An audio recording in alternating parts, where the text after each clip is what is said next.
Hello, friends. I am Jenny. I am here to tell you about the new ways of learning English. In the last video, I told you about my journey of learning the English language. As you know, I went to London and joined learning English language classes.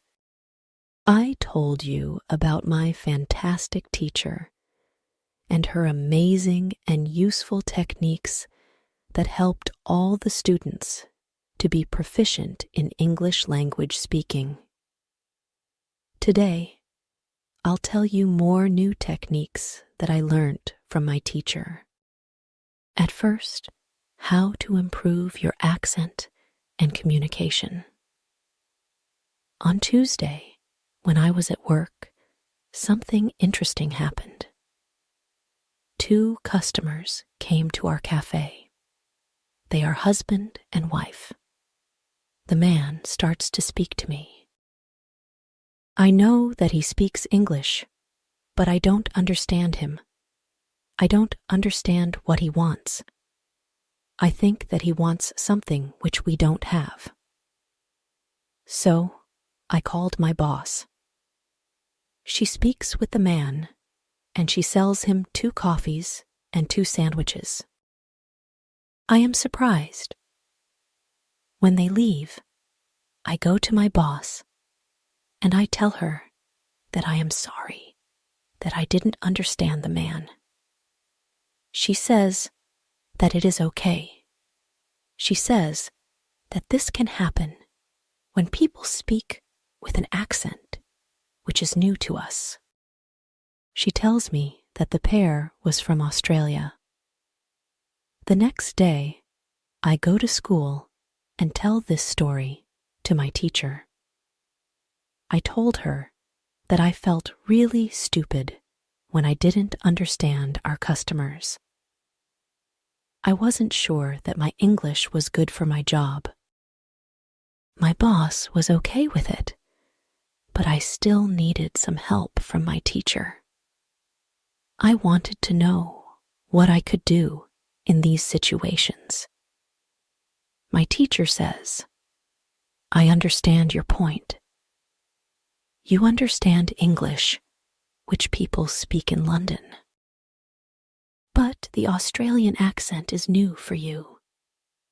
Your ears aren't trained for the Australian accent. You need to listen more to Australian English. You need to train your ears to this accent too. What happened to you can happen to everybody. When you already speak English at some level, and you go to a country where people speak with a different accent, it is normal that you don't understand. It is okay, and it usually takes 2 weeks before you understand this new accent. Don't think that there is something wrong with you when you don't understand a new accent. With practice, you can train your ears to this accent. Then I ask, so what can I do to understand the Australian accent? I don't live in Australia. Our teacher says, you can watch films with Australian English, or you can watch situation comedies from Australia, and soon you can understand. I say, thank you, teacher. After school, I go to work again. At about 4 o'clock, 2 interesting customers came to our cafe. This time, they are not from Australia. They are foreigners. They want to buy some coffee. They are 2 ladies, and it is clear that their English is very basic. My boss is serving them. When she hears that they don't speak English very well, she does something very interesting. She changes her English. She uses very simple sentences with only 3 or 4 words. I can see that the ladies understand her. They buy 2 coffees, 2 sandwiches, and 2 cakes. They are happy, and my boss is happy too. When the ladies leave, I tell my boss that it was very nice how she changed her English, so that the 2 ladies understood her. My boss says that sometimes she has to speak in very simple English. It doesn't matter if the customer speaks English well or not. They are our customers, and we have to do everything possible for them. If they see that they can speak English here, they can come to our cafe every day. I think that our boss is a good businesswoman. She does everything possible to make our customers happy. It is true that we have a lot of customers. Our cafe is busy every day. When you want to understand people with a special accent, listen to audio like short stories. Watch movies with their accent for some time. The next day at school, I told my teacher about my experience with my boss and the 2 ladies who didn't speak English very well. Our teacher says, "Great. Your boss must be a very clever young lady. It is true that you can communicate with everybody. People who speak English very well can have a conversation with those who are at the beginning of their journey. Today, we can speak about different levels of English and what you can do at this level. Let's start with the lowest level of 1,000 words. At this level, students can speak about some basic things from everyday life. Speaking is very limited, but it is already possible to communicate slowly for a short time with people who want to speak with you. Your sentences are short. They usually have 4 words. If the others also speak in short sentences, you can have a basic conversation. When students move to a higher level, which is 2,000 words, the conversations are easier and the sentences are longer. This is the level at which you are right now. You can speak about many things from your life. You can speak about your family, hobbies, job, and traveling. Sometimes you can have a problem when you want to go into a deeper conversation on some topics. But this level is usually good enough for everyday use of English. If you want to be able to have a deeper conversation on many topics, it is good to know 3,000 words. It is a good goal for English students of English. Of course, you can learn more than 3,000 words. With more words, it is easier for you to communicate in English. But 3,000 words is usually enough for communicating in English about almost everything. I think that the 2 ladies at your cafe knew about 1,000 words. Your boss went to their level, and she had a basic conversation with them. After school, I go to work. That 2 women came to our cafe again. They also bring 2 of their friends. It is my turn to serve them. I speak to them in simple, short sentences. They understand me. This is great. They tell me that they are tourists from China.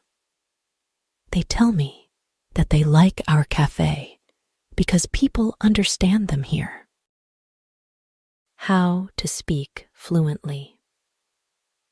On Thursday, I went to school again.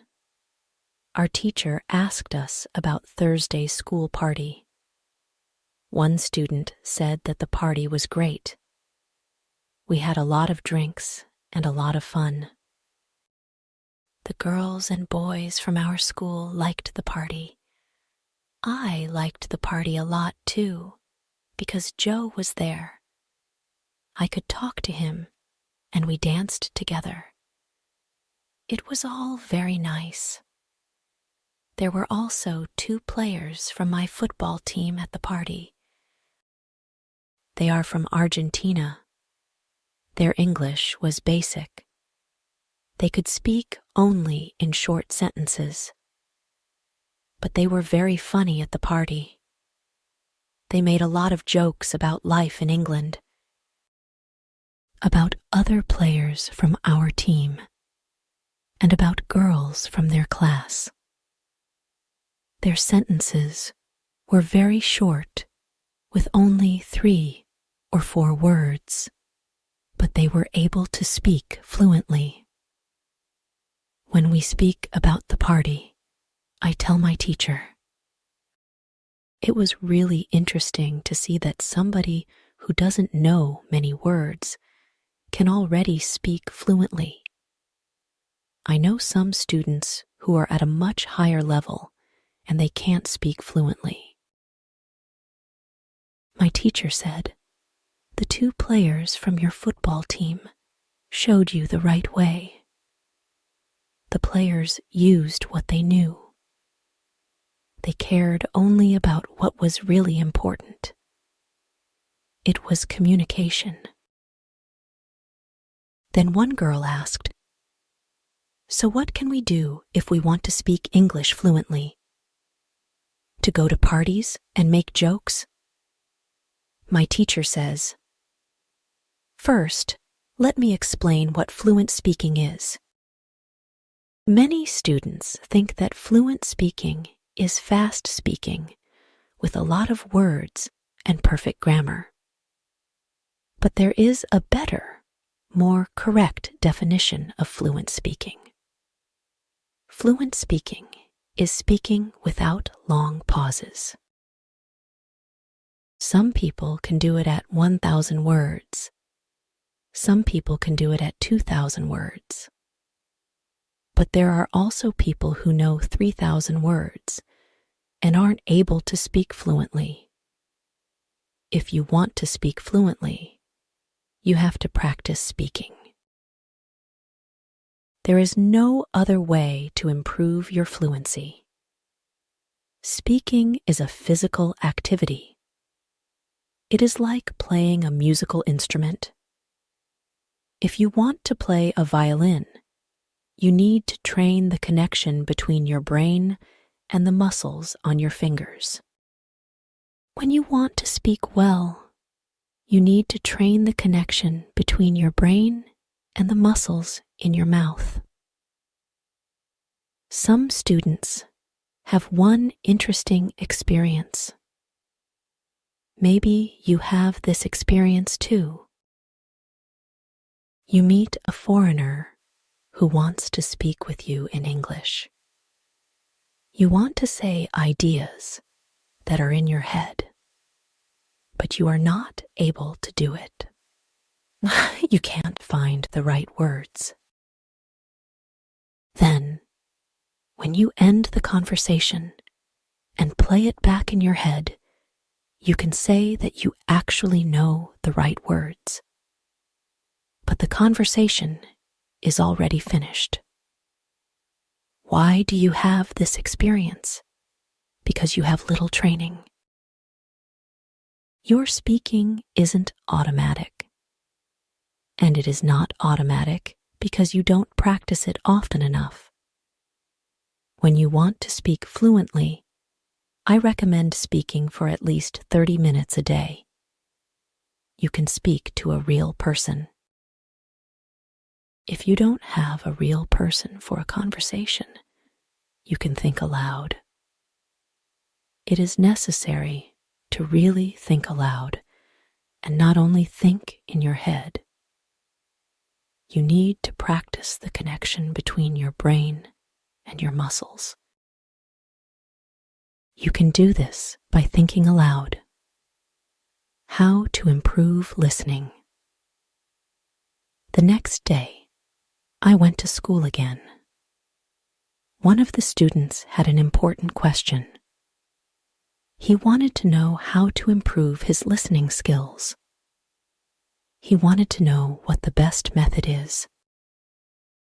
Our teacher says, "Thank you for your question." Good listening skills are very important for communication. If you don't understand what people are saying, it will be difficult for you to speak with them. There are a lot of materials on the internet for the students. Some students can have a problem choosing the right listening materials for them. Now I want to tell you what materials you can use for listening. There are two types of materials which you can use for listening. You can listen to some audio, or you can watch a film. These are two different types of materials. When you listen to some audio, it is good to know 95% of the words or more. If the audio has a lot of new words, read the text first if possible, and look at all new words in the dictionary. When you practice listening, you practice getting information from a spoken language. You don't try to learn new words.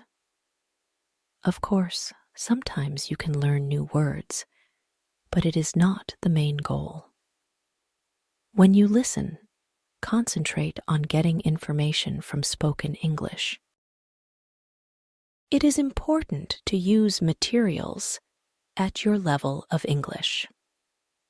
For example, you can use books in simplified English, which have an audio recording. I really recommend these books to you. They are fantastic because you can choose a book at your level of English. You can read great books. And the second type of materials for listening practice are videos on English 5 days. These are also very good. You can start to use them when you know 2,000 words in English or more. This is what you should do with a film. Watch it for the first time with subtitles so that you know the story of the film. Then watch the film without subtitles. If you like the film very much, you can watch it more than once. When you watch one film many times, with every view, you can understand more. It is also good to watch videos on the internet about interesting subjects. For example, if you like stories, you can watch short stories. You can also watch reality shows. Reality shows are much easier to understand than films or documentaries because the structure of the show is usually the same. It is necessary to have at least 30 minutes of listening every day. When you listen to English materials, always look at what you already understand. It can be only 10% at the beginning. It is better than 0%. Continue to listen, and soon it can be 20 or 30%. Always look at what you already know. Be happy for every new sentence which you understand. Does this information help you? Yes, says all the students. Thank you. The listening topic is very interesting for me. Now, I know what to do to when I want to be better at listening. So, if you want to speak fluently, speak for 30 minutes every day. Do each activity for 30 minutes every day. The voiceover in this video is given by English 5 Days. Copying or re-uploading is totally forbidden.